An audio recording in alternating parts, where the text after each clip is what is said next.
فرماتے ہیں میرے جب والدہ کا انتقال ہوا نا تو میرے پیارے شیخ گھر پر آئے 1993 میں، اور بابا سے پوچھا کہ آپ فیروز میمن کی والدہ سے خوش تھے؟ آپ فیروز میمن کی والدہ سے خوش تھے؟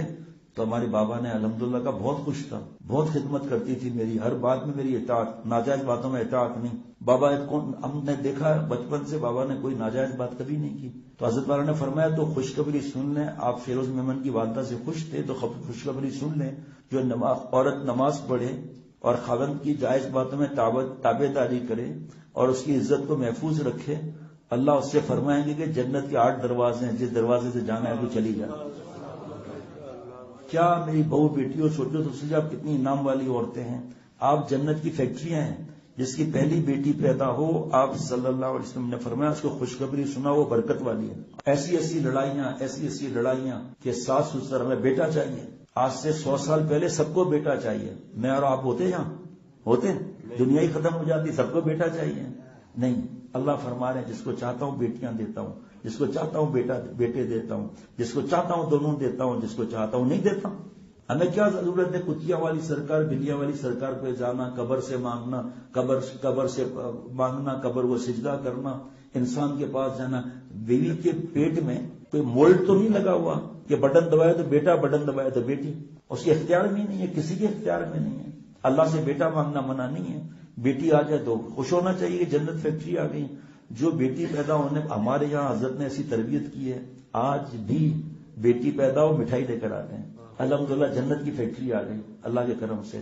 اور میری ساس صاحبہ تو بیچاری بوڑھی اتنی نیک ہے، کیا عرض کروں آپ سے، ایک کبھی زبان نہیں کھولی اللہ کے کرم سے کہ بیٹا چاہیے بیٹی چاہیے، والدہ ساس۔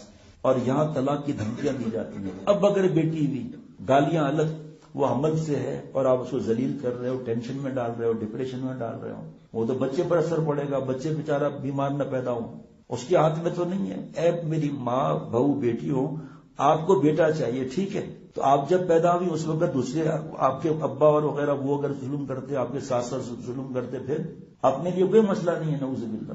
آپ صلی اللہ علیہ وسلم نانا بنے، دادا نہیں بنے۔ ہمارے دوست سامنے بیٹھے ہیں، آج کہہ رہے تھے کہ بیٹا ہے دعا کریں اب بیٹی پیدا ہو، مجھے بیٹی ملے تاکہ ہمارے لیے بھی جنت کی فیکٹری ہے۔ نبی صلی اللہ علیہ وسلم فرمایا 3 بیٹیاں، ایک روایت میں 3 بہنیں، پال پوس کر اللہ کا خوف سکھایا اور شادی کرا دی۔ اللہ کا خوف یعنی تربیت، گناہ سے بچنا سکھایا۔ فرمایا 3 بیٹیوں کو یا 3 بہنوں کو جنت اس کے لیے واجب۔ کسی نے عرض کیا 2 بیٹیاں ہو تو فرمایا جاؤ جنت ان کے لیے واجب۔ اے نبی صلی اللہ علیہ وسلم 1 بیٹی ہو تو فرمایا جاؤ اس کے لیے بھی یہی خوش ہو۔ تو جنت کی فیکٹری ہوئی نا ہماری بیٹیاں۔ آپ صلی اللہ تعالی وسلم جب تشریف لے جاتے تھے نا تو سب سے آخر میں حضرت فاطمہ رضی اللہ عنہ سے ملتے تھے، اور جب واپس آتے تھے سب سے پہلے حضرت فاطمہ رضی اللہ تعالیٰ عنہ سے ملتے تھے تاکہ جدائی کا فاصلہ کم ہو۔ اس سنت پہ کس نے عمل کیا ہے، میں اپنے سے ہی پوچھ رہا ہوں کہ حضرت فاطمہ رضی اللہ عنہ جب آتی تھیں تو آپ صلی اللہ علیہ وسلم چند قدم آگے بڑھ کر استقبال کرتے تھے۔ ایک دفعہ حضرت فاطمہ رضی اللہ عنہ آئیں اور آپ صلی اللہ علیہ وسلم سے حضرت علی رضی اللہ عنہ کی شکایت کی کہ اب آج ایسا تھوڑا معاملہ ہوا، حضرت علی رضی اللہ عنہ نے یہ، وہ بادشاہ کے غلام کی بات یاد دلائیے گا، ٹائم کم ہے۔ ہمارے جیسے ماں باپ روتے، ہمارے جیسا باپ کہتا کہ اچھا داماد نے اس طرح کیا ہے، میرے تعلقات میں بڑی پوسٹ ہو گئے، بھائی ٹھکائی لگواتا ہوں، پھینٹی لگواتا ہوں، چلو میں اس سے بات کرتا ہوں، یا ماں رونے لگتی ہے کر کے رونے لگتی ہے، اور آپ صلی اللہ علیہ وسلم ہنسے، اے بیٹیا فاطمہ یہ کیا ہے، تو گھر میں ہوتا ہے، جاؤ جاؤ جاؤ شاباش گھر جاؤ اپنے۔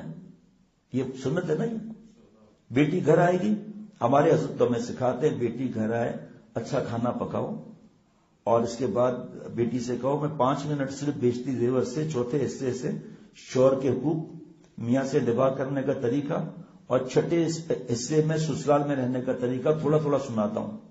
کون سکھاتا ہے یہ باتیں، بلکہ لڑائی سکھاتے ہیں۔ اور بیٹا زبان چلا، خوب ہاتھ اٹھا، دیکھتا ہوں کیسے تمہاری ساس تمہارے سامنے آتی ہے، یہ سکھاتے ہیں، اللہ معاف فرمائے۔ ہماری بہو بیٹیاں سب نہیں، میں گناہگار ہو جاؤں گا، اپنے گھر گئیں، اماں ابا بھائی بہنوں کو گھر کی شکایتیں شروع کر دی اپنے سسرال کی، حالانکہ اللہ فرماتے ہیں لئن شکرتم لازیدنکم ولئن کفرتم ان عذابی لشدید۔ حضرت شکر کرو گے تو اور دوں گا، جتنا اپنے اللہ نے آپ کو دیا ہے نا میری بہو بیٹیوں، چاہے اس گھر میں تکلیف بھی ہے، کروڑوں سے اچھا رکھا ہے پھر بھی آپ نے، اس کا شکر کہاں ادا کیا کہ اور ملے، اور ناشکری کر رہے ہیں، وَلَئِن كَفَرْتُمْ إِنَّ عَذَابِي لَشَدِيدٌ، ناشکری کرو گے میرا عذاب بھی سخت ہے۔ اے بہو بیٹیوں، جب آپ اپنے گھر میں تھی نا، اپنے مرضی سے اٹھنا، اپنے مرضی سے سونا، بابا کی گود میں بیٹھ رہی ہیں، بڑی ہو گئی تو حکم بدل گیا، آپ ابا مجھے ٹافی لا کر دو، چاکلیٹ لا کر دو، آئس کریم لا کر دو، ابا اپنے حساب سے جان لڑا کر بھی بیٹی کی بات مانے گا۔ اب یہ شکر کا آپ کا وقت تھا، 15، 18، 20 سال جو بھی ہے، اور شکر پر اللہ اور دیں گے۔ اب آپ نئے گھر میں آ گئی، اب یہاں اگر آپ آرڈر چلاؤ گی اور ساس سے اس کا کچن چھیننے کی فکر کرو گی، اس کے بیٹے کو الگ کرنے کی فکر کرو گی، تو پھر وہاں شکر کا حاصل ہے گناہ نہ کرنا، اور یہاں صبر کا حاصل ہے گناہ نہ کرنا۔ ایک دن میں کسی گھر میں پوزیشن نہیں بنتی، تو اب صبر کیوں نہیں کرتی ہو؟ اللہ سے مانگنا کیوں نہیں ہے؟